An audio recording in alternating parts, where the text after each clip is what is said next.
Week one. Week one was definitely super great to see football being back. Definitely a lot of games that were pretty close towards the end. So it was a good start to the season. We started with the first game of the year, which was the Ravens and the Chiefs. They played in Arrowhead. It was the Chiefs definitely on the prize for a three-peat, while the Ravens they're trying to definitely put their demons to rest and getting a win against the Chiefs, who obviously upset them in the AFC Championship game in Baltimore. So, this was definitely a huge game, especially with the rivalry between Jackson and Mahomes. So that all these storylines, everything, even the draft picks. I mean, Xavier Worthy coming out and seeing what he was going to do and whatnot. Derrick Henry in a new place. It was all there for a really good game, and it really was a good game. With the Chiefs winning 27-20. Um, the takeaways from the game was Ravens O line. They really struggled against the Kansas City D line. Definitely, I think bringing in Rosengarten instead of Makari, I think was a good call for him. While he's a rookie and he's going to struggle, Makari is not the right tackle for him. He's just there's a lot that he struggles with, especially like I said, doing his job of pass blocking. Ronnie Stanley looking old, man. His knee is not looking the best, so that is a question of concern with the Kansas City D line that is still in their prime and young. Lots of short, medium passes in this game, and from both sides of the field, they just could not throw it downfield as much. They got two great defenses going at it, and that was not going to be the case. So short, medium passes were going to be the staple of the game. Lamar being Lamar, phenomenal plays, able to extend, running from his life because of the offensive line not really helping him have time to throw. And questionable reads, definitely questionable reads, especially the end of the drive. I think he could have definitely, he just could have placed the ball better, honestly. So Zay Flowers, that was an open touchdown. They should have been able to tie it or at least go for the win, which they wanted to do. They could have done that, but again, they came up short. Um, champs for being champs.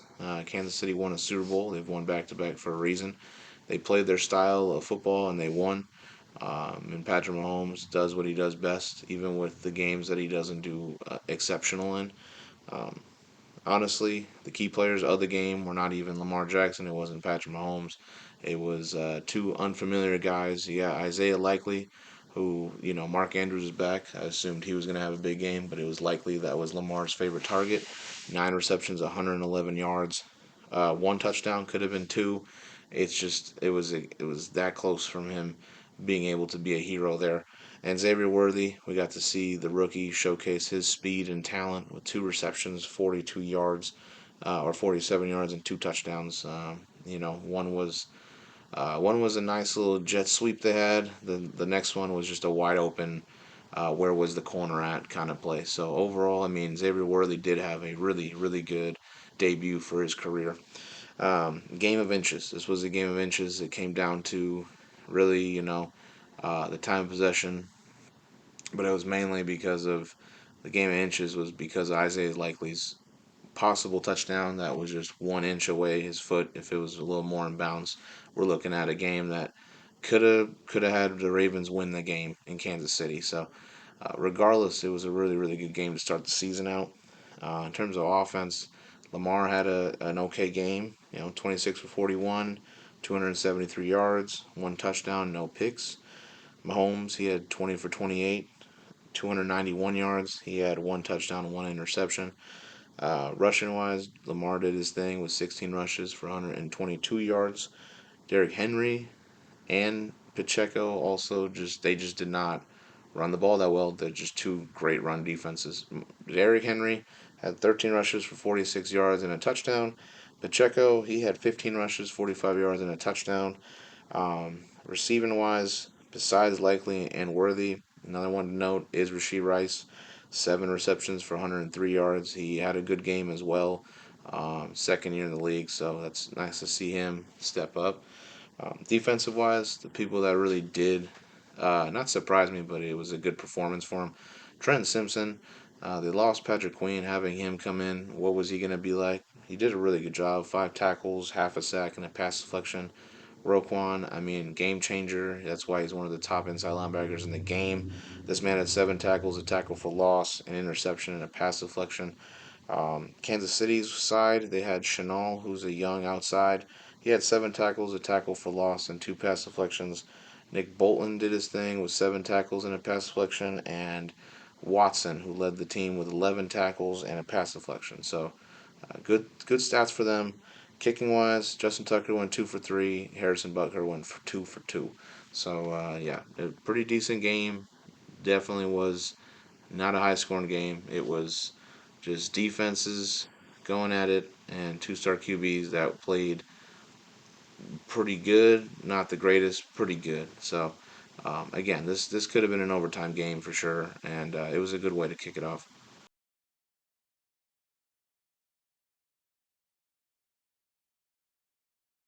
For the Thursday night game, we had the Packers and Eagles game in Sao Paulo, Brazil. So that was a really fun thing to see with the international series that they've been putting on in the NFL. Huge marketing scheme, for the NFL to try to get it to an international level, especially with the game trying to grow. So again, really smart on NFL's part. Great for Brazil to host. That was great. But the matchup was Packers and Eagles, which honestly, it's just two perennial teams that went to the playoffs. One had a better playoff run than the other one. The Packers had a better playoff run. Definitely a surprise. Definitely got to see Jordan Love's potential and where it's at. So I mean, he had a great run. Eagles, on the other hand, they kind of dismantled. Just became such an atrocious ride for him with no leadership, and the defense was getting worse and worse, and the offensive wise was struggling to even put up points to even keep possessions alive. So this is a new start of the year, and it's a great start at that. The Packers and Eagles, obviously, the Eagles did come out with this win, 34-29, starting out with the W for their first game of the year. Um, yeah, I mean, takeaways from this game was passing reigns supreme. Uh, but at the same time, Jordan Love getting injured, being out for, I believe it's going to be 4 to 6 weeks. That's huge on them. That's a huge loss because of Jordan Love's superstardom rising. So it's more of a what's going to happen now. How are they going to handle that? Um, and whatnot. Saquon's debut was a success. He had a hat trick, 3 touchdowns. So, great game for him. Definitely a supreme player that they got for Philadelphia. They have their run game now, as long as a player that's impactful enough to uh, add another weapon to this team that obviously is looking to put up more points and become even more of a threat in the NFC. Um, it's just two playoff bound teams. That's pretty much the game that showcased that these two will be in the playoffs, and that's just where it is, where it stands for the end of the year. These are just teams that will meet each other maybe in January, dude. So overall, this was a really good game. Impactful players of the game was Saquon Barkley. Again, Saquon was able to do some amazing things: 24 rushes, 109 yards, 2 touchdowns, and then 2 receptions for 23 yards and a touchdown. So good for him, honestly, good for him. Jaden Reed, he had a great game. Four receptions for 138 yards and a touchdown. He was super effective. Definitely made some great plays. He's definitely looking like he could be a stud in this league. Zach Bond, the linebacker for the Eagles, had a really good game as well. He was impactful. He had 15 tackles, 2 sacks, and a tackle for loss, so that was great for him. And then Keyshawn Nixon, the nickelback for Green Bay, he also was very impactful. He had 7 tackles. He had a sack, 2 tackles for loss, and a pass deflection. He's also was on kick return. So overall, though, Nixon definitely showcased some talent there. If you're looking at the stat wise, Love, before he got hurt, he was 17 for 34 with 260 yards, 2 touchdowns, and an interception. Jalen Hurts, he was 20 for 34 with 278 yards, 2 touchdowns, 2 interceptions. Not the cleanest games for both, but at the same time, not not awful. Um, Josh Jacobs really struggled against this defense. He had 16 carries for 84 yards, so not the greatest there. Saquon was already announced. Devontae Smith had a really good game for the Philadelphia Eagles. He had 7 receptions for 84 yards. AJ Brown had a pretty decent game, pretty good game. 5 receptions, 119 yards, and a touchdown. Defensive wise, you did have Quay Walker for Green Bay, who had 11 tackles and a tackle for loss. Javon Bullard, the corner, the rookie for Green Bay, had a great game. He had 11 tackles. Um, and as well as Reed Blankenship, the safety of Philadelphia, who also had a pretty impactful game, 8 tackles, an interception, and a pass deflection. Kicking wise, Narvison, the brand new Green Bay kicker, he went 3 for 4. Elliott went 2 for 2. Nothing new for Elliott. He's automatic as usual. Yeah, this was a really good game, man, and it came down to who was gonna have the ball last minute, really. Um, if Love did not go down, I could have seen Green Bay definitely sneaking away with the win. But I think Eagles rode high on the Saquon performance and got them over the hump. So overall, they both played their tails off. Philadelphia was just able to squeak one out. So overall, yeah, this is a great matchup, and I'm excited to see both of what they do in the regular season. Oh, when looking at the Denver Broncos and Seahawks game, they're looking at a very sloppy first quarter. I think the QBs, not even just the first quarter, I think all day was under pressure. The offensive lines were struggling on both ends for both teams. They just couldn't really get enough protection for Gino and Knicks to really have time to throw the ball, make their reads, do what they need to do. So that was a rough part of the game. Was that it was honestly all out on these QBs. There was drop balls for both of them, which was the reason why this game was so slow for the most part. Two safeties in the goal line area for Seattle is pretty embarrassing. I mean, it's something that they did not want to happen, well, regardless of what happened, which obviously Seattle won 26-20 to Denver. Yeah, that's not something that they want to do in the future. So again, O line struggles. Feed Kenneth Walker for sure. He was big player for them this game. Definitely was carrying the weight on their shoulders. Especially like I said, because this game was aggressive defense on both sides. I mean, they were playing, they were fighting to the end. They were doing what they could. This was a kind of a dogfight in terms of defensive battle. And last but not least, I mean, I say it, nix it in the butt. Nix is a super young rookie. I think especially in today's NFL, or just from a fan base, you want to see the QB that just got drafted put up crazy amount of numbers or do what they need to do to become elite. And I mean, you just got to give it time, dude. So Bo Nix having a rough game doesn't mean that he's a bust. You just got to give him time to adjust to the NFL and see what he does if he runs with it, man. You can only time will tell, and all these games are they're all battles, dude. So they have to do what they got to do, and that is just wait patiently and see his development grow. I'm sure that these QBs are all going to have their rough patches, and they are rookie for a reason. Um, but when you look at the impactful players of this game, it's going to be Kenneth Walker. Kenneth Walker had a great game, 20 rushes, 103 yards, 1 touchdown. So he did his thing. The reason they really moved the ball throughout the second half was because they found out let's just run it down the middle, run it to just feed it to Kenneth, and it worked out well for him. So they got to be proud of that. Alex Singleton was a huge impact player for the Broncos. He had 9 tackles, an interception, tackle for loss, and a pass deflection. He was all over the football field. He was a menace, definitely an impact player. Jonathan Cooper had a great game. Definitely some questions with him, but he kind of answered some of them with this game right now. He had 6 tackles, 2 sacks, 2 tackles for loss. That's a great start for the season for him. Julian Love had a great game. He had 12 tackles, an interception, a tackle for loss, and a pass deflection, doing exactly what he was able to do last year, and he's still impacting his team. And Dodson, the newest addition for him from the Bills, I think that's a great game start for him. 10 tackles, one tackle for loss, one pass deflection. So that's pretty nice for this team and where they were at. I can't just rate one impact player. I think those guys had the most impact for both of those teams. Um, yeah, Bo Nix with 26 for 42, 138 yards, zero touchdowns, two interceptions. It was not a great debut. Gino, 18 for 25, 171 yards, one touchdown, one pick.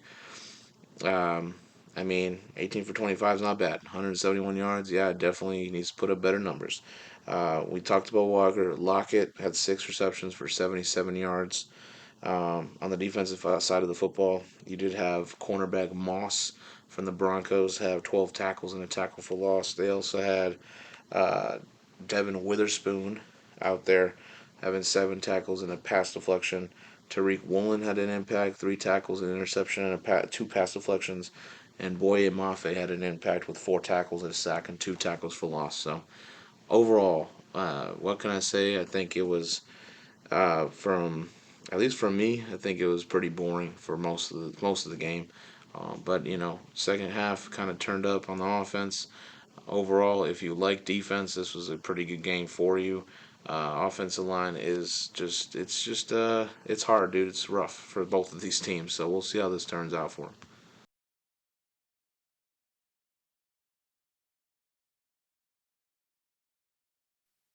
So we're looking at the Tampa Bay Washington versus Tampa Bay game.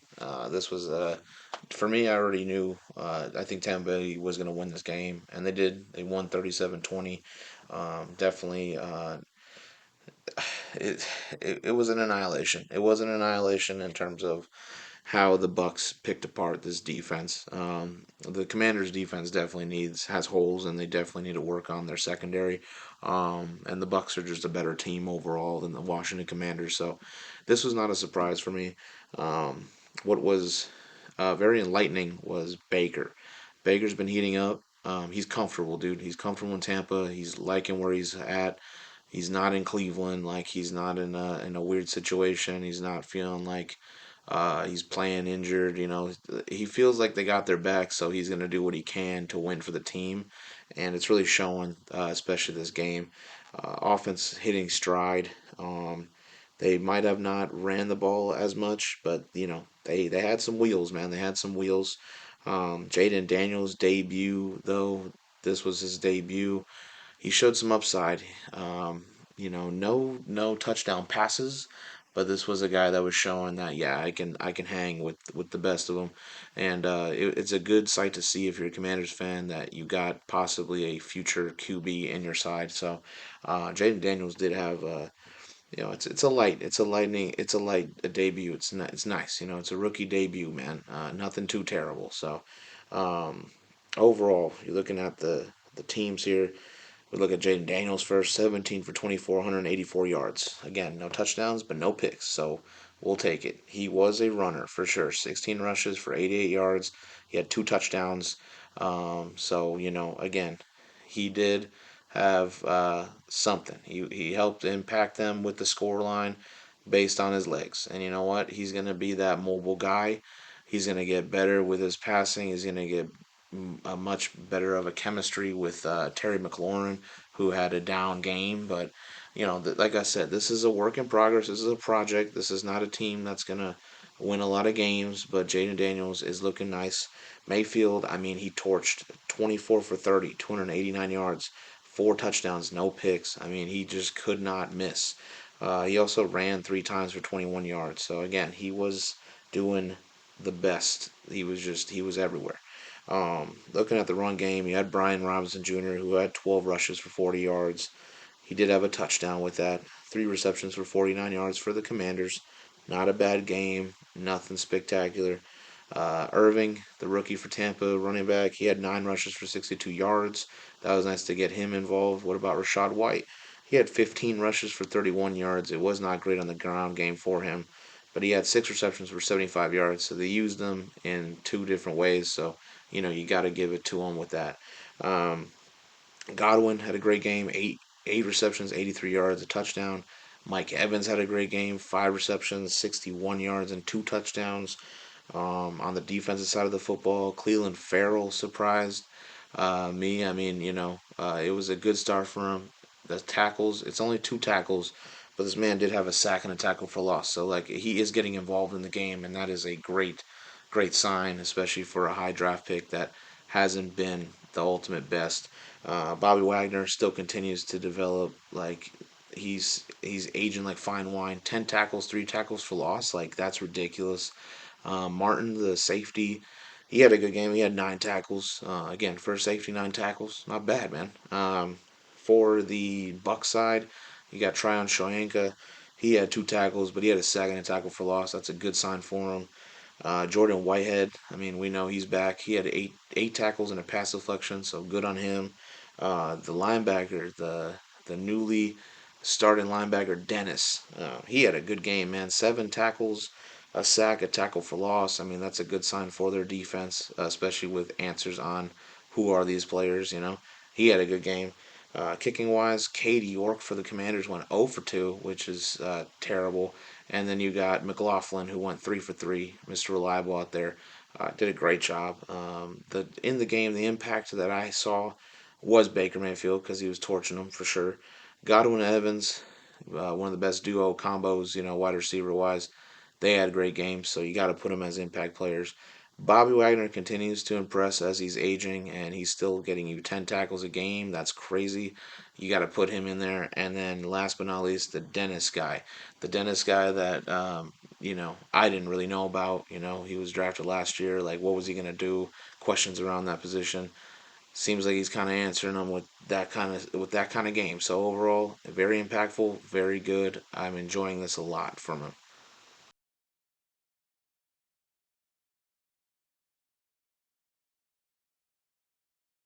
Looking at the Steelers and the Falcons game, this was definitely a battle. Definitely, honestly, overall, Steelers won 18-10. The keys of the game was the Pittsburgh defense just making plays when they needed to make plays. Atlanta was not too bad with their defense as well, so it was just two pretty pretty good defenses going at it. Yeah, not many points scored here. Boswell is him. Boswell had 6 for 6 field goals. Like, that was crazy. And most of them were from 50 yards. So this man was balling. So you got to give him credit as well. Both offenses, they're just getting adjusted to each other, seeing how it plays out. I mean, you got Justin Fields and a new team with an offense that could be shaky at times. So, I mean, they're just trying to figure out ways to put up points. And then obviously you got Atlanta side, which is, Kirk Cousins in a new place, just trying to figure out their offense and getting the rhythm of it. So, it's just shaky offenses, but they're getting adjusted to each other. And Watt closing the game out. Yeah, Watt just showing once again why he deserves the Defensive Player of the Year uh, award, and he's been like I said, super reliable for years. I've said this in my top 10 list. Don't know why he doesn't have a defensive player of the year. It's criminal.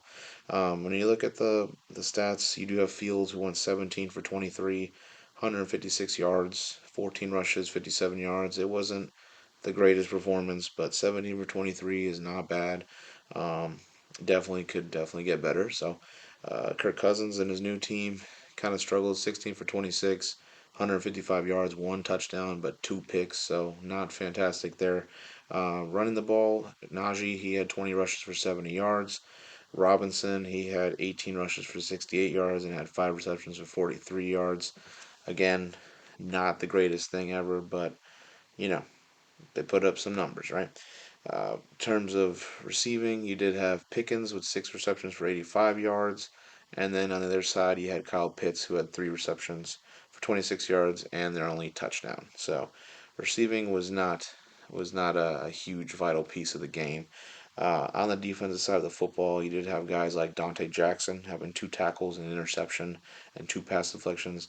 Deshaun Elliott was pretty good, 4 tackles, an interception, 2 pass deflections, and T.J. Watt with 4 tackles, 1 sack, 1 fumble recovery, and 2 tackles for loss. So good on him. On the Atlanta side of the ball, Grady Jarrett, he had 3 tackles, 1.5 sacks, and 2 tackles for loss. Judon had 6 tackles and half a sack. And Mike Hughes, he had 7 tackles and 3 tackles for loss, so not bad. Kicking, Young Ho Koo went 1 for 1. Boswell again 6 for 6, had a fantastic game. Pretty much, he scored all the points. It's crazy, but he did. Impact, Impact honestly was the Pittsburgh defense. They balled out. They made the plays they needed to get to win the game. You could put T.J. Watt in there because he closed out the game. Chris Boswell, again, Chris Boswell carried that team to score any points at all. And Grady Jarrett, I mean, he had a pretty good performance for a team that was just hanging on, and their defense was trying to make sure they can get stops so that way their offense can do something, which they did not. But overall, those are the impact players that I saw. The Arizona Buffalo game, I think that was it's a huge, huge game. It's pretty entertaining, honestly, for a good Sunday window there. Buffalo, Arizona, Arizona definitely did showcase their talent, their true talent there. Showcase the ability that they had as a football team. Buffalo surprised me because of all their losses and their team, so I mean that was a good thing. Takeaways: the Cardinals had a successful run game in the first half. They definitely was able to run the ball efficiently when they had to run the ball. I think Kyler Murray did a great job of scrambling. Kyler looks healthy, looks back to being where he's at. Definitely looking like he can be a relevant QB in this league this year, and I'm excited to see what he does from here on out. The Buffalo defense, though, second half turned it up, definitely. Pivotal sacks, pivotal pass deflections, pivotal tackles for loss, INTs, or not INTs, but whatnot. They were just overall really good, especially third down. They did their job. They did what they had to do to get the W. The first kickoff return touchdown in the new rule change having it be kicker's gonna or the kickoff, yeah, the kickoff kicker is gonna be the one that kicks the ball. Obviously, the kick special teams. They're going to be the ones that wait until the player either catches it or it does, land on the ground, and they're going to obviously go ahead and try to stop that. It's weird, it's dumb, but it is what it is. They were able to accomplish that though with this game. Both teams spread offense. I mean, they got everyone involved. That was a good thing for them. Josh Allen looking like Superman, having him on his back, being like, well, there's a lot of new changes. We're still going to be the Bills, which is not going to be the Bills of old of just being terrible. So we're going to do what we can. We're going to gain first downs. We're going to gain touchdowns. Like, I'm going to drive this team to a W. So good on Josh Allen. They got Cook involved, which is a really good thing. So overall, great job. When you look at it, though, the players, you got Kyler Murray. He went 21 for 31, 162 yards, 1 touchdown, no picks. 5 rushes for 57 yards, not bad. Josh Allen had a great game, 18 for 23, 232 yards, 2 touchdowns, no picks, 9 rushes for 39 yards, and 2 touchdowns rushing. So 4 total touchdowns for him. That was a great game for him. James Conner, 16 rushes for 50 yards and a touchdown. And James Cook getting involved, 19 rushes for 71 yards. Defensive side of the football, they did have Mac Wilson, who had 9 tackles, a tackle for loss, and a pass deflection. Buda Baker, 10 tackles and a tackle for loss. Kazir White, 11 tackles and a tackle for loss. For the Bills, Greg Rousseau had a great game. He had 6 tackles, 3 sacks, and 3 tackles for loss. Williams, 9 tackles and a fumble recovery. Lewis with 10 tackles, and Bernard with 11 tackles. Kicking, Prater went 2 for 2. Bass went 2 for 2. No issues with the kicking. Impactful players, Josh Allen, because he carried that offense to 4 total touchdowns. He was able to drive them downfield with efficiency. He was not turning the ball over, which has been his struggles for his career. Greg Rousseau came out to play. I mean, 3 sacks, 6 tackles, 3 of them for tackles for loss. Like, he was all over the field, almost unblockable. Definitely had a great game. Definitely a guy that you need to look at this year and being relevant. Um, and Mac Wilson. Mac Wilson did have a good game, man, for the Cardinals. 9 tackles, a tackle for loss, and pass deflection's not bad. Definitely showcase his talent. Definitely excited to see what he does for this Arizona Cardinals defense. Regardless, Cardinals did lose, but they had a good effort there. Definitely fought to the end. So give them their credit, and it was an exciting ball game for sure. Both teams definitely looking for wins and definitely busting their butt for them. Bears. This was definitely a game that was honestly, it was super defensive heavy on one side. I think both teams definitely had their battles of the halves here. And it was honestly, it was the debut of Caleb Williams as rookie. Super hype number one pick. Will Levis as a full time starting QB. What was he going to be able to do? Will Levis, his first half was magic. Had a great first half. Was all over the field, making the right reads, making the right plays. So that was a great sign for Tennessee. For the Bears, Caleb Williams, honestly, rough first start for him as a whole. Didn't even get 90 yards out. So, he had a tough struggling first game, but he's a rookie. So I'm expecting more, a better outing for him during the season just because of the weapons that he has. So he's going to have to make something to do there. It was, again, story of the tale of two halves there with Tennessee first. Chicago kind of ramped it up, mainly because their defense was extraordinary the second half, so give it up for them. When you look at Will Levis, he was 19 for 32, 127 yards, a touchdown, and two picks. Not great. Caleb, 14 for 29, only 93 yards, so not great as well. Just overall defensive game with that, shutting them down. Run game, the only person really that really gave fits there was Tony Pollard, the new Tennessee Titans running back. He had 16 carries for 82 yards and a touchdown. DJ Moore was the only one that impressed with receiving numbers because most of them were spread with the receptions. But he stood out a little bit. Five receptions, 36 yards. I mean, 36 yards, they get it, but at least he caught five balls there.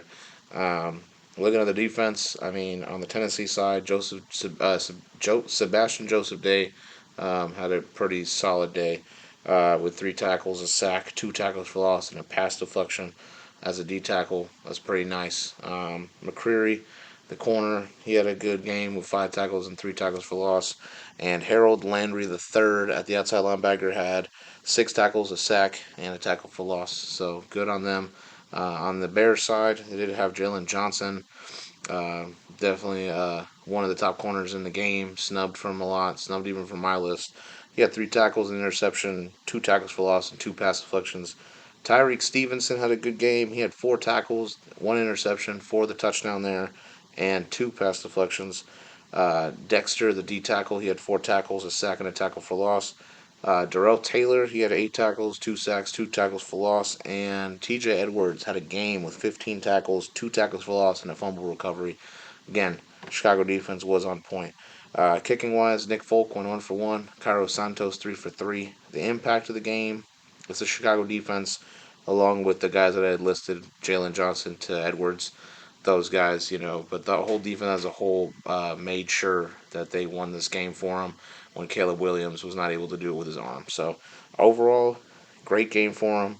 On the other side, Sebastian Joseph Day, he had a great game for Tennessee, as long as Tony Pollard, who, again, it's his first game as a Titans running back. I think he excelled and he did what he had to do, did his job. So overall, not bad from there. Bears did win 24-17, and again, it's a okay start for them. At least the defense was on point today, though. Okay, the Patriots and the Bengals in Cincinnati. Yeah, this is a super shocker game, but it was definitely a close game for the most part. Another game that was, came down to the wire. So I mean, like I said, Week 1 had its moments, some great moments. Honestly, the storyline is New England Patriots shocking the world. This was honestly a pretty easy possible win for Cincinnati. They should have won this game. They were at home. They had the better players and whatnot, and New England just comes in. Gerard Mayo, rookie head coach, a defensive captain for New England for so long, won Super Bowls with Bill, and he game planned well, man. He game planned super well for him. The Bengals did have good drives. I feel like a lot of people, they talk about the shocker of the week, whatnot, but the Bengals had good drives. They just did not finish those drives. They had drop balls, they had some dink and dunk passes that just did not work on a 4th and 2 or 3rd and 3, So, they had the ability of scoring more points. They had the ability of actually winning this game. So for them not to have this game is just says a lot about where they are, and this week it just wasn't there. Um, and lastly, New England ran all over them. Pretty much all they had to do was run the ball, and they were going to get somewhere. So having them run the ball like that is crazy. Definitely something that they do have to work on. And yeah, I mean, it is what it is. That's New England just had it in the bag. You looking at it, Jacoby Brissett. It wasn't Drake May who started the game at all. Brissett had went 15 for 24 with 121 yards. He had 7 rushes for 32 yards, no touchdowns, no picks. Burrow, he had 21 for 29 with 164 yards. Again, no touchdowns, no picks. At the same time, like I said, no touchdowns from both. It's crazy. Stevenson, though, 25 rushes for 120 yards and a touchdown. He dominated. Great game for him. Um, Zach Moss with 9 rushes for 44 yards and a touchdown. He had a great game for the most part. Jamar Chase was honestly the only consistent receiver that had some good numbers for me to put up there. Jamar Chase had 6 receptions for 62 yards. Again, he was a pretty consistent guy moving the chains during the game. Again, they just couldn't finish drives.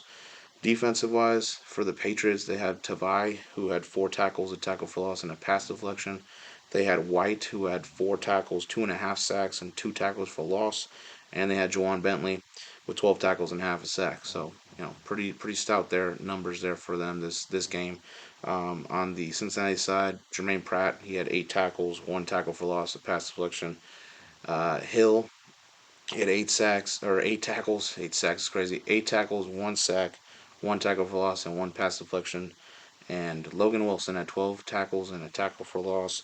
Joey Sly for the Patriots was 3 for 3. McPherson 1 for 1. So overall, the impact players of the game honestly was Ramondre Stevenson. Ramondre Stevenson had a great game, and honestly, looking at it, White also had a really good game for New England. I think he showcased his talent and kind of made the league know, I'm here. So overall, those were the two guys that honestly really had their impact in the game.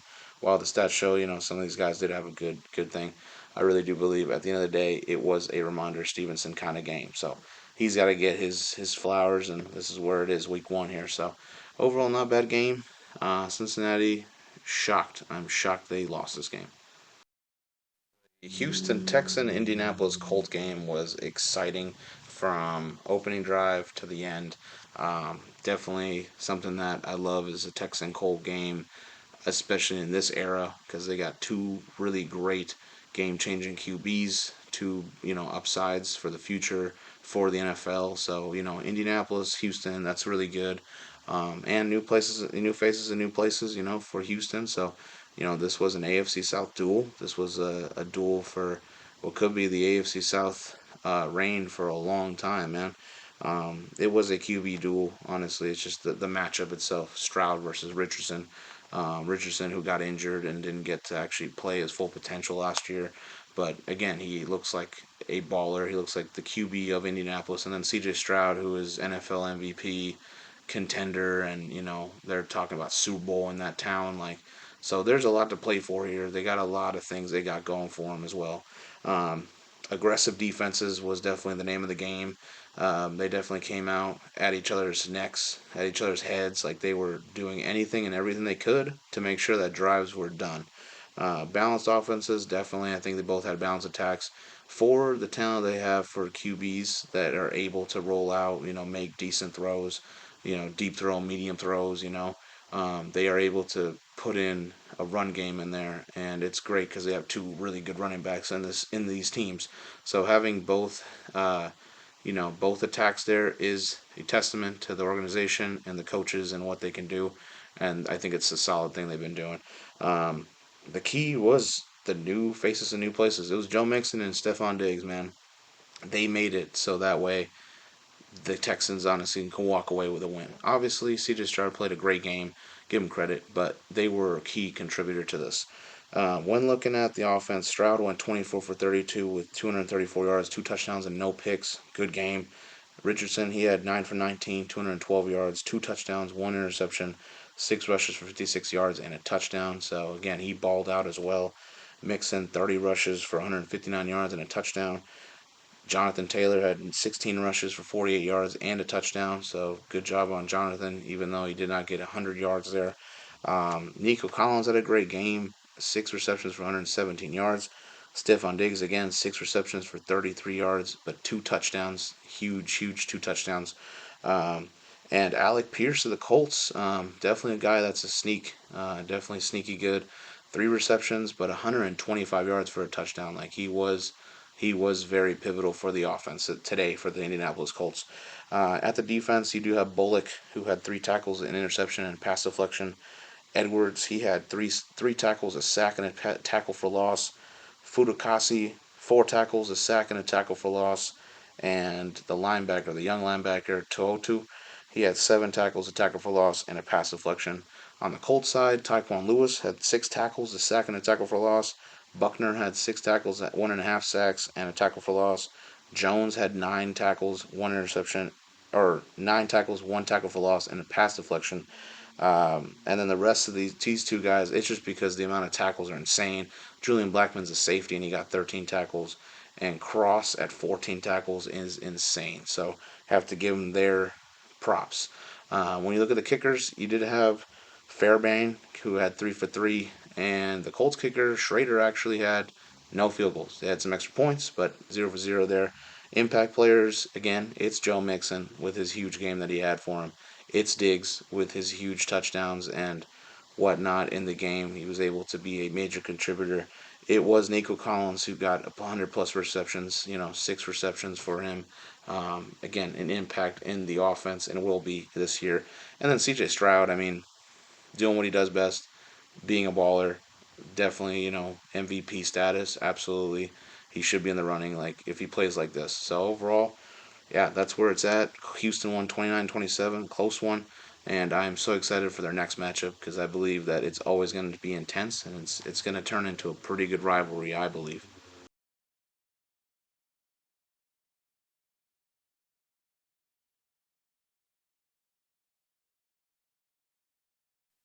Jacksonville and Miami. This was a really, really close game. It's definitely a tale of two halves, honestly, when you look at it from that perspective. Jacksonville was really good in the first half. Second half, it was all Miami, and they knew they had weapons. They knew they were faster than them. They just used and utilized it the way they needed to utilize it. Miami won 20-17 to Jacksonville in Miami. Honestly, it started early drama with that whole detainment of Tyreek for speeding before he got to the game. He was pulled over by a cop. I guess he was going over the limit, and that almost could have cost them a big portion of the game with that issue that they already had. So again, early drama in the window for that. Obviously, came back, played the game, whatnot. Don't know what's going on with that case or issue or whatnot. Um, but this was the Battle of Florida, not for Florida because Tampa's still there in Florida. So this was the Battle of Florida for Week 1. It's a good, in-state game. Lawrence honestly had a solid air attack the whole game. It wasn't long deep passes. It was more medium and short passes for most of the game, but he was still pretty efficient with his throwing. So you got to give him some credit there. He didn't look terrible. Um, ETN, I think, was the huge game changer, and it set the tone for the rest of the game when he fumbled at the goal line. You think about it, if he did score that, it's 24-7, and it's looking like a Jacksonville blowout at that point. Instead, they gave Miami life, and it gave them a reason to keep fighting. They fought back, and the result was Miami being victorious. Um, Jacksonville just simply gave the game away. I think they just played better than Miami. Um, they just ran a better offense. Defensively, they were better. They just gave it away. The defense did not make the stops they needed to make, and that's what cost them at the end of the day. So, again, not surprised by it at all. When you look at the stats, you got Trevor Lawrence, who was 12 for 21, 162 yards and a touchdown. Tua, he was 23 for 37. He struggled, but he had 338 yards and a touchdown. At the running back, you got Bigsby. He had 12 rushes for 73 yards, but you also had Etienne with 12 rushes for 44 yards and a touchdown. Brian Thomas Jr., the rookie debut for him, he had 4 receptions for 47 yards and a touchdown. On the Miami side, Tyreek and Waddle did their thing. Tyreek had 7 receptions for 130 yards and a touchdown, and Waddle had 5 receptions for 109 yards. So again, that was based on their offense. There was those two guys. On the defensive side of the football, Trayvon Walker, he had 6 tackles, 2 sacks, and 1 tackle for loss. Darby, he had 7 tackles, a tackle for loss, and a pass deflection. And Ula Khan, he had 11 tackles, 2 tackles for loss, and a pass deflection. For the Miami Dolphins, you had Calais Campbell, who had 3 tackles, a sack, and 2 tackles for loss, and Emmanuel Ogba, who had 4 tackles, a sack, and a tackle for loss. Kicking wise, Little was 1 for 1. Sanders was 2 for 3. He missed I would say, for kicking standards, I thought he should have made that, but it is what it is. At the end of the day, Miami came out with the win. The impact players of the game was Tua because he was able to find his rhythm and again, pass for over 300 yards. And then, honestly, the two receivers, Waddle and Hill, were the two impact players. Without them, I mean, who knows? They probably would have lost that game. So, give them the credit. They had the impact player of that game. So, give them some credit there. Carolina and New Orleans, that was just a simple ass whooping in Carolina. Carolina was atrocious on every single aspect. Special teams, defense, offense, well, you name it, they were bad. It did not look good on paper. They do not look good at all. I'm giving them the benefit of the doubt to give them 5 wins in my preview, and I don't even think they can get 1 win with this performance. They just look atrocious on every aspect. Derek Carr looks super comfortable. He looks like he's happy in New Orleans. He looks like his career is reviving, and he looks like a guy that just has the weapons, and he is just exploding everything. Definitely made Carolina's defense look like JV football team in high school. So Bryce Young looked anxious. He looked uncomfortable. He was throwing terribly.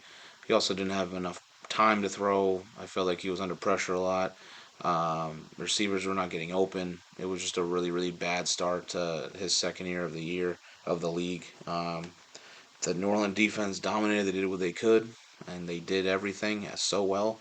Honestly, they had a couple miscues because I believe this team should have shut them out. I mean, I just think they balled out to the point where Carolina was just not getting anything. I think they were just kind of getting those little mercy scores there. And Alvin Kamara being back. Alvin Kamara is back to, seems like he's back to being the old Alvin Kamara, which is a problem for the South, for the league. It's great as a fan to look at that, that he is coming back to hopefully his self again. Yeah, you look at the game. Bryce Young, 13 for 30, 161 yards, 0 touchdowns, 2 picks.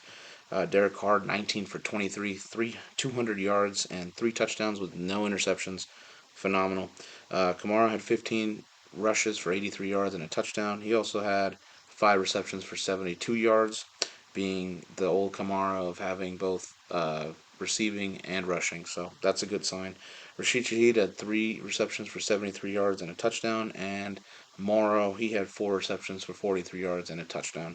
Defensive wise for Carolina, Leota, he had a pretty decent game. 4 tackles, 1 sack, 3 tackles for loss. Thompson had 10 tackles, 2 tackles for loss. On the New Orleans side, they all kind of like contributed, so you got to just give New Orleans a lot of credit. But Taylor, honestly, 6 tackles, 3 sacks, 3 tackles for loss, and a pass deflection. I think that's phenomenal for him. He just had a great game, dude. Great game. Taylor just was ready to ball. Pinheiro at the kicker position, 1 for 1. Group A, he had 4 for 4 field goals. If you look at the impact, honestly, I didn't put it before, but I'm going to say the New Orleans defense, they just kicked ass. They did what they could, which is, tremendously great at stopping everything and anything. All their players were contributing. Um, Honestly, like specifically, impact was Alontae Taylor. He's been all over the ball, flying everywhere this game. Blake Grupe, the kicker. I mean, you made 4 for 4, so you gave your offense a chance and your team a chance to keep scoring points. Got to give him credit. Kamara, because he looks like he's back and he had a great game, and Derek Carr just looked amazing. So those are the impact players for the game. Um, yeah, the Saints just dominated. We'll see how it goes during the season, but this is huge for their startup for the season of the NFL.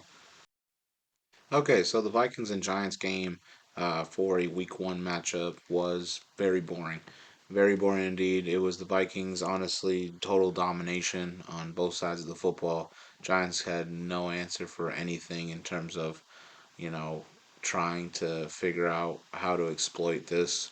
The Vikings just came out there. JJ McCarthy was injured. They drafted him this year, and he's out for the year. So Sam Darnold had to come in, and he played a great game. Sam Darnold went out balling out. Definitely impressed a lot of people. with his numbers and what he was able to do, leading this Minnesota Vikings team to a win over a Giants team that just looks so bad. You look at that Daniel Jones; he's being paid so much money to suck, pretty much. He is terrible with honestly just about anything. I think a lot of people were kind of comparing him to Eli's story, but Eli won Super Bowls. Eli had great years. Eli really looked like a an elite pocket passer at times, and Eli brought it when he needed to bring it. Not saying he can't bring it, not saying his whole entire career is over, but damn, does it look like he is super close from just being out of the league entirely and nobody picking him up just because this man is making so much money to be so bad at reads, to be just, like I said, just a really poor leader, poor QB, dude. Like, not trying to be mean about it. He's just not made for the NFL, dude. And the Giants are really messing this up by paying him that much money for one trip to the wild card game. It's ridiculous. Um, so yeah, he's got to go, man. But again, they can't with cap space and all that. It's going to be tough to let Daniel Jones go. When you look at the stats, you do have Sam Darnold. He went 19 for 24 with 208 yards, two touchdowns, one interception. Daniel Jones, 22 for 42. This man had 186 yards, no touchdowns, two interceptions on him. Aaron Jones for the Vikings, a new face in a new place. He had 14 rushes for 94 yards and a touchdown. Jefferson, the only receiver that I thought was impressive, he had four receptions for 59 yards and a touchdown. Not even impressive for him, but not bad. Neighbors though, he was really good at his rookie debut for the Giants. He had five receptions for 66 yards. Wendell Robinson had six receptions for 44 yards, so that's a good thing for him. Defensive wise, you did have Dallas Turner, the rookie for the Vikings, the edge rusher. He had three tackles. He had a sack and a tackle for loss. Van Ginkel had a phenomenal game, four tackles, one interception. One of them was that the interception was for the touchdown. He had a sack and he had a pass deflection. Um, Jones, he had four tackles, two sacks, and two tackles for loss. Harrison Phillips, he had five tackles, one sack, one tackle for loss, and one pass deflection. Great for a DT. Smith had seven tackles, an interception, and a pass deflection. And Byron Murphy had nine tackles, one pass tackle for loss, one pass deflection. In terms of the Giants, Dexter Lawrence killed it. Three tackles, a sack, a tackle for loss, and a pass deflection. And Mosau, a pretty young guy over there, he had six tackles, an interception, a tackle for loss, and a pass deflection. Kicking wise, Richard, the Vikings kicker, had 0 for 0, just didn't kick any field goals at all. Gano, he went for two though. So impact wise, Sam Darnold, because of his performance, because of the ridicule he's had in the past. He bowled out. He did a good job this game. Aaron Jones, again, a new face in a new place. He did a good job. He got a touchdown for him. You got to give it to him. The Vikings defense as a whole was great. Specifically, I'm going to give it to Harrison Phillips as D tackle. He did phenomenal. And Van Ginkel was all over the field making plays. So good on him. He needs to be on this list for sure. So yeah, overall, yeah, it was a boring game, and it was the Vikings stomping them out. The Raiders and the Chargers. Yeah, these games are boring, dude. In general, like I've never really enjoyed a Raider Charger game necessarily. They just seem boring to me. The stadium doesn't seem as lively as I feel like it should be. Um, and it's not even the credit of I don't like the Chargers or the Raiders. It's really just it just seems like such a boring game, dude. And it feels like it. It just feels very stagnant. But regardless of the game, the Chargers beat them. Well, beat the Raiders pretty badly. Not like super bad like the Vikings 28-6 Giants win. They beat them 22-10. Really, it came down to like honestly a couple observations and that was pretty much it. The Raiders have a good defense. They definitely can get stops. They're a good D line. Their linebackers are underrated. They got a solid defensive unit that may not be the best in football, but it was definitely stopping the Chargers, and they were definitely trying to play their butt off to make sure that they did not score as much, as many points. It's not their fault that they're exhausted because their offense was atrocious. Their offense cannot move the ball unless it's Devontae Adams. They just don't have the weapons. Brock Bowers could turn into somebody, but I mean, the running game is gone. Zamir White is, I mean, we don't know about him. The tight ends are unknown. The wide receiver for just besides Devontae Adams, who other wide receiver really is there that I'm like, oh, it's stud. No, nothing there. So offensive line is a work in progress. So like they're really offensively is a boring, atrocious offense. On the other side, you got Chargers who had a really good run game. They have a pretty good defense when they're healthy. Dobbins looked healthy. He looked like a guy. He looked like you know, he can carry a team. So he really looked well. That's a great thing for him to bring him from Baltimore, which I thought he was done. His career looked done. His knee looked done, but he's looking great. So good on him for reviving his career in Los Angeles. The Chargers need a run game because of Eckler's departure, and they got it. So looking at the numbers, Minshew. Start with the Raiders. Minshew 25 for 33, 257 yards, one touchdown, one interception. Not terrible, not the worst thing in the world. Herbert went 17 for 26 with 144 yards, one touchdown, no picks, so didn't turn the ball over. Dobbins had a great game with 10 rushes for 135 yards and a touchdown. Lad McConkey, he had 5 receptions for 39 yards and a touchdown for the Chargers. Devontae Adams needs to be in there. He's pretty much the focal point of the offense. 5 receptions, 59 yards. For the defense, the only defensive player that balled out for the Raiders, like statistically wise, and it's not even surprising, it's Mad Max Crosby, who had 5 tackles, a sack, and a tackle for loss. Whereas in the Los Angeles Chargers defense, you had Khalil Mack, who had 3 tackles, 1.5 sack, one fumble recovery, one tackle for loss, and one pass deflection. Poona Ford had 3 tackles, an interception, a tackle for loss, and 2 pass deflections. And Joey Bosa, I'm always rooting for him to stay healthy, had 7 tackles, a sack, and a tackle for loss. Kicking wise, Daniel Carlson went 2 for 2, or 1 for 2, excuse me, and Cameron Dicker went 3 for 3. Impact players, there was two to me. J.K. Dobbins because he looked healthy. He looked like he's a stud and can be a good running back this year, and Khalil Mack because Khalil Mack is still doing it at his age, still producing, had a great game, did a little bit of everything, so give him some credit. But yeah, this was a game of two pretty good defenses and then one offense that just has more talent than one being atrocious. So yeah, I mean this is pretty fitting and an easy way of describing this game. Dallas and Cleveland Day game in Cleveland to start the season was well. It was a doozy, man, for Cleveland. Zeke was coming back to the Dallas Cowboys after being in New England. I think having him back was definitely an energy booster for him. Just seeing him that he's back in action as a running back for the team. Um, Honestly, a huge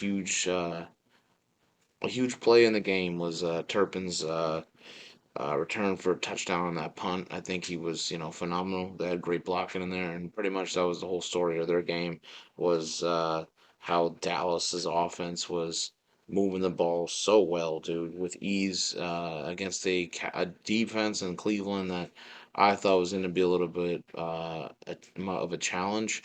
It just seemed like they were just moving it with ease. You're looking at a Dallas defense that they always start off great in week ones with their defense. It was domination from fourth down stops to the secure tackling that they had, some timely sacks, just getting Watson frustrated at every angle. So overall, with that said, Deshaun Watson struggled a lot, and he definitely looks really rusty. So we will see what happens with him, but it's not looking great for him with that. Offense wise, Prescott was 19 for 32, 179 yards, and a touchdown with no picks. Not bad. Deshaun Watson, 24 for 45 with 169 yards, one touchdown, 2 interceptions. This man got sacked 6 times this year, this game. So, not awesome. Not a great performance for him. Running the ball, Zeke. I mean, 16 rushes for 40 yards and a touchdown. Not bad. Not the greatest, but not bad. On the other side, they did have Jerome Ford, obviously with Nick Chubb still being out, with that gruesome knee injury. Ford was 12 rushes for 44 yards and a touchdown. Again, not bad. Honestly, the receiver that I saw highlighted for me would be CeeDee Lamb. He had 5 receptions for 61 yards. Honestly, looking at the game, I thought he would have more. It just seemed like he was just a super pivotal part of their offense. Defensive wise, there's a lot of guys in the Dallas defense that balled out. Micah Parsons, 4 tackles, 1 sack, 1 tackle for loss, and a pass deflection. Demarcus Lawrence with 5 tackles, 2 sacks, and 3 tackles for loss. Eric Kendricks, 9 tackles, 2 sacks, a tackle for loss, and a pass deflection. Overshone, 11 tackles, a sack, and a tackle for loss. On the Cleveland side, they had Dalvin Tomlinson with 3 tackles, a sack, and a tackle for loss, as well as Darius Smith with 3 tackles, a sack, and a tackle for loss. Kicking wise, Aubrey was 4 for 4. Hopkins was 1 for 1. Turpin again, he had the number of punts that he had was 5. He had 96 return yards, and again that touchdown. Impactful players, Turpin, just because of that play, I think was huge for him. Definitely carried the momentum they needed, and I mean they already knew they're going to beat this team. Brendan Aubrey, the fact that he definitely put up some good points in there, 4 for 4 is fantastic. He continues to be automatic. And the Dallas defense just needs a lot of impact because of the fact that they were all over the field, frustrating Deshaun Watson all day. So you got to give him some credit there. And, Dallas was good, man. Dallas was good. Detroit. This was a really good Sunday night game actually to start the year. This was a lot of unfortunate events, but also the fact that this came to an overtime thriller is fantastic to see, especially with these two teams. It's the Cup and Golf duel, man. It's always fun to watch that. Detroit was they were up, man. They were pumped. They were ready to go. It was a new season. They got some high hopes of winning a Super Bowl. So yeah, honestly, overall, the headline was Goff and Stafford, but David Montgomery was the star of the night with his overtime thriller of just running the ball down the Rams' throat, injured throat, but and Aaron Donald less throat, but still running it down nonetheless. And obviously, big reason the Lions even won the game, man. Um, yeah, overall, Rams injuries was definitely a huge part of this game. They lost their offensive line for the most part with the tackles. A lot of people were getting hurt there. Puka's hurt, so that was a bad thing for him because they definitely leaned towards him. But with that, Coop Cup was elite as he always is. He was fantastic. Aiden, his stat line doesn't show domination, but this man was dominant. He took advantage of the fact that they were injured, and also because he just looks like a Defensive Player of the Year candidate. He just knew what he was doing. He's like, well, okay, well, I'm ready to go. Let's do it. Every snap, it just felt like they did not know how to block him, and it was so fun to watch this guy just dominate on that line. Um, yeah, overall, offensive wise, Stafford 34 for 49 for 317 yards, a touchdown and interception. He threw the ball a lot to this game. Goff was 18 for 28 with 217 yards and a touchdown with an interception. Running the ball, Kyron Williams, he had 18 rushes, 50 yards. He did score. Montgomery, we were talked about him. He had 17 rushes for 91 yards and a touchdown. Cooper Cup, again, being elite, yeah, 14 receptions for 110 yards and a touchdown is insane. They definitely were looking towards him on drives. On the other side, Jameson Williams, the fact that he's coming out, and balling out like that was great for him because of his injury history. But this man had 5 receptions for 121 yards and a touchdown. It's great for them. Defensive wise, the Rams had Quentin Lake with 10 tackles, Jared Verse with 4 tackles, 1 sack, 1 tackle for loss, and Byron Young with 4 tackles, a sack, and a tackle for loss. On the Detroit side, they had Aiden Hutchinson with 5 tackles, a sack, and a tackle for loss. Joseph with 6 tackles, an interception, and a pass deflection. Brian Branch came to ball with 7 tackles, 1 tackle for loss, and 3 pass deflections. And Anzalone with 13 tackles and 3 tackles for loss. Monster. Kicking wise, Cardi and Bates both nailed 2 for 2 field goals. Impact players, there was a lot, honestly. Stafford, because he kept him in the game the whole game. I mean, he was putting up a great show. Cooper Cup, obviously putting up a great show of 14 grabs. That was fantastic for him. He had a really, really good game and continues to show what he's about. Jamison Williams, due to his injury history, the fact that he had a really good game was really nice and a great sight to see for Detroit. David Montgomery for his drive in overtime. It was just a killer for LA. They could not stop it. Aiden Hutchinson was unblockable at all times. Relentless energy. Fantastic to see that. And then Brian Branch just did a little bit of everything. I think the three tackles for loss with the pass deflection, with the smart plays. I mean, he looks like he could be a guy for a long time. Detroit made a great, great pick when he got him. Game was on Monday night, the Jets and the Niners. This was a very anticipated matchup. Aaron Rodgers coming back from an injury. I mean, what was he gonna do? What was he gonna be like? He's 40 years old. Is he gonna be the same? How's the Niners gonna? How's the Niners gonna be? I mean, they got a full list of talent. They're obviously looking into the fact that they really are close to winning a Super Bowl. They just can't get past Pat Mahomes. So they have that ability of winning one. They, obviously are wanting one. So what were they going to do in the Bay? And honestly, this game was surprising. San Fran won 32 to 19. It was not close. There was no Christian McCaffrey, and there was no problem with that. Jordan Mason shined in this game. He played his style of ball. Brock Purdy didn't have to do too much because he was moving the ball with the run game. He's also moving the ball a little bit with some couple of passes to Debo and whatnot and Jawan Jennings. So, give him some credit, but at the same time, he didn't have to do that much. Garrett Wilson, while he was getting 6 receptions, I just feel like they needed to use them a lot more. I think they could have used them a lot more and won the game, honestly.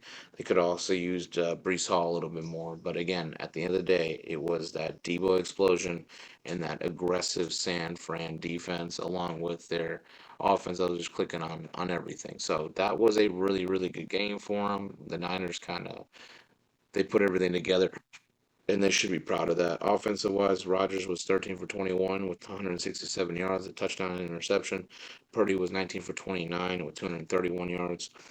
Brees Hall had 16 rushes for 54 yards and a touchdown, while Mason had 28 rushes for 147 yards and a touchdown. Receiving wise, Lazard really came out to play for the Jets. 6 receptions, 89 yards, and 2 touchdowns. Gardner had 3 tackles, a sack, a tackle for loss, and a pass deflection. Adams had 12 tackles, a sack, and a pass deflection. The Niners, honestly, the biggest guy to name that was impactful on stat sheet, I think Leonard Floyd. He had just 2 tackles, but he had that sack and that tackle for loss. Everyone else kind of just had two kind of different stats. They still were effective, obviously, right? Kicking wise, Zerline 0 for 0, but Moody had 6 for 6 field goals. That was insane. So the impact was Jordan Mason with his run game. Didn't expect that, but the Niners do that. They just have backup running backs that are just outstanding. So Jordan Mason was great. Alan Lazard came out to play and he did what he could for the Jets. I think he had a good game. 2 touchdowns is nice. Sauce Gardner came out to play. He did what he had to do. He's definitely arguably one of the best corners in the game. Jake Moody, obviously 6 for 6, man, it's crazy. He's the reason why the Niners were scoring as well. And then the San Fran D, the whole unit as a whole was playing aggressively. They were playing stout. They were not giving up too many first downs, and they're making sure Aaron Rodgers did not score on this game. So overall, yeah, they deserve their credit for the way that they handled this really hype Jets team, and it showcased. And I know that the Niners are definitely angry. They're trying to get to a Super Bowl and win it this time. So.